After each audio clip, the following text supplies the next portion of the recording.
We're live in Abuja now. My guest on the show, the new managing partner at CLG, Cindy Ojogbo. Good evening, madam. Great to have you here, and congratulations on your appointment.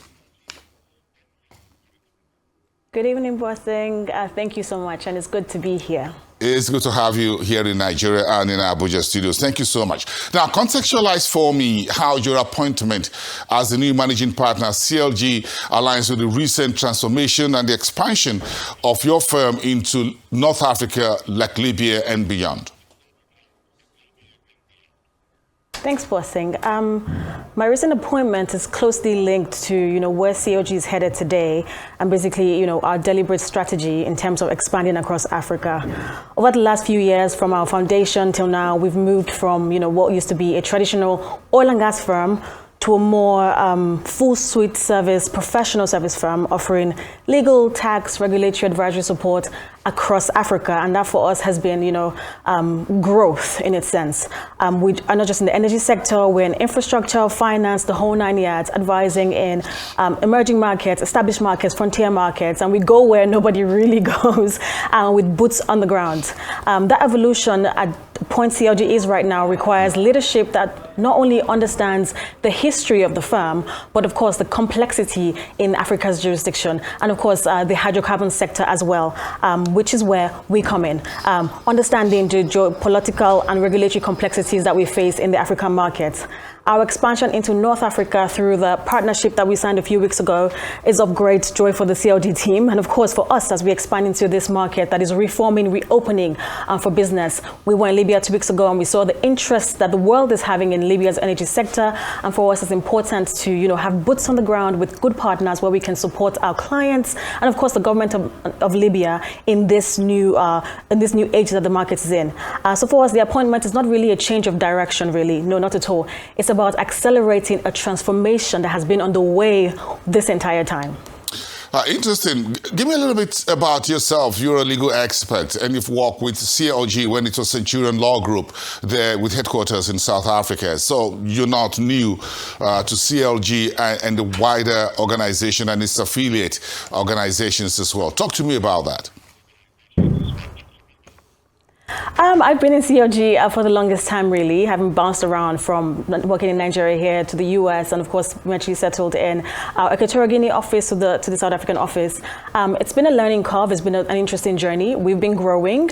When I joined the firm, we were just starting out in the, expanding across the markets, and since then, as I mentioned, we've grown into a full service professional firm, offering multiple services, hiring multiple attorneys and experienced lawyers and tax and business advisors across Africa, planting flags across Africa, expanding our services, and basically just supporting and growing not just Africa's energy sector, but multiple sectors across the different value chain in different African countries. So it's been an interesting growth trajectory for me, and I didn't think I'll be leading the firm one day, but of course it's a privilege and an honor to serve in this role, to support my clients, to support my teammates, and to lead what I believe is a wonderful team of experts across Africa and of course in the Americas and Europe.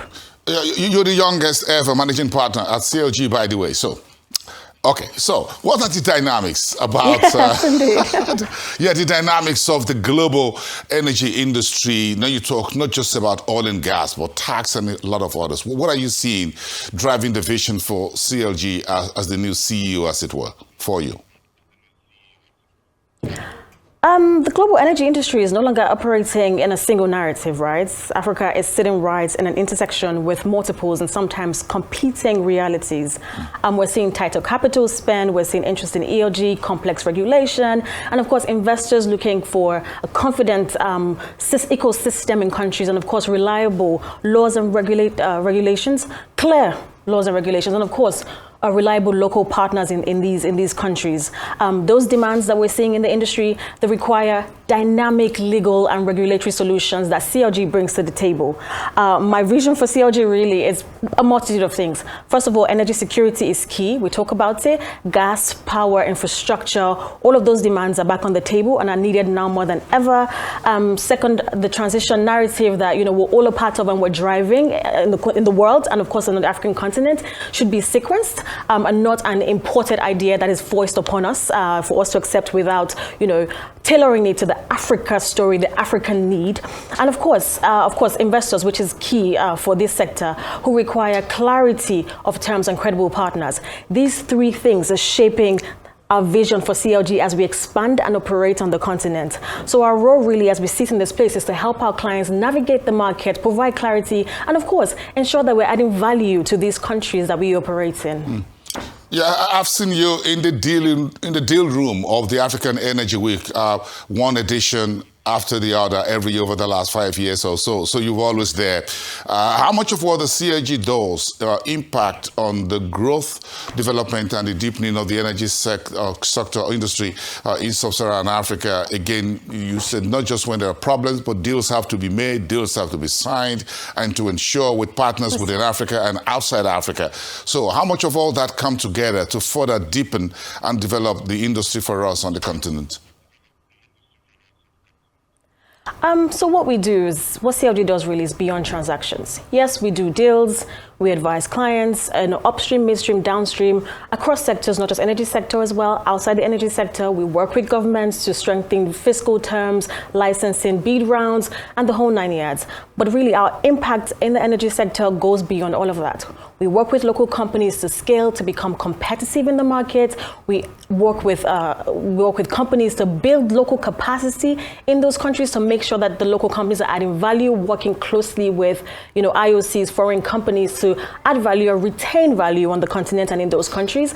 And we continue to deepen our relationship with the market to ensure that we're adding to the overall energy ecosystem of these countries. In the market that we work with, our focus is just not deal. What we do is we influence policies, we make sure that we shape policies and regulatory frameworks that guide future transactions, lays the framework for future transactions, guides how investors see the countries, how investors behave, and basically how capital flows into the country. And not just flow into the country, is retained in the country. That is of key importance to us. And that for me is the impact that CLG brings across the countries that we operate in. Interesting. So you currently CLG operates in 50 countries worldwide. What drives your decision on countries or regions where you're expanding next? Where are you hosting the flag of the CLG? I mean, CLG will go everywhere. As I said, we're not afraid to go into frontier markets. We're not afraid to go into markets where most people do not go. It's important for us that, we have boots on the ground, we're building the right types of relationships, and we're contributing to the development of the legal, regulatory, fiscal, systems of these countries, and eventually the economies, really. That's why we work with local partners to ensure that we're doing the right thing, to ensure that there's clarity for investors in the laws and all the, the regulatory systems that guide these types of transactions. So for us, when we think of entering new markets or expanding, we think of multiple things, which is very critical for us and guides our strategy eventually. Is the market open for business, really? Is the investment momentum in the sector, in energy sector, health sector, finance sector, whatever sector it is? And of course, can CLG add value to not just the transaction we're working on, but ultimately to the ecosystem of whatever sector it is, and the laws, the regulatory policies, and of course the country eventually. So our focus right now really is to deepen our relationships in North Africa, as you've seen with our expansion into Libya, and we're doing a lot of work in that area.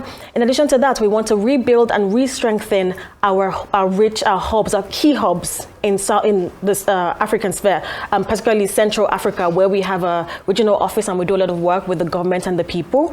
And of course, we want to expand into countries that are high growth, that are open for reform, open for, strategic marketplace. And, Bossing, you said we're in 50 countries. We do this with having permanent offices in certain countries, and where we don't have permanent offices, we work with key, strong local partners, because ultimately we're looking to add value to these countries. So wherever we go next, we just partnered in Libya. We're thinking about other places as well. One thing is certain, we're looking to add value to the country, to the people, to the legal and regulatory sphere, and that would always be, the key strategic points for CLG as we expand. Well, wherever you go next, Cindy, let's be the first to know here on Arise News. Thank you so much for this curtain raiser interview on the channel as you drive the next level of expansion and growth at CLG. Thank you, and we wish you all the best on your team. Have a pleasant evening.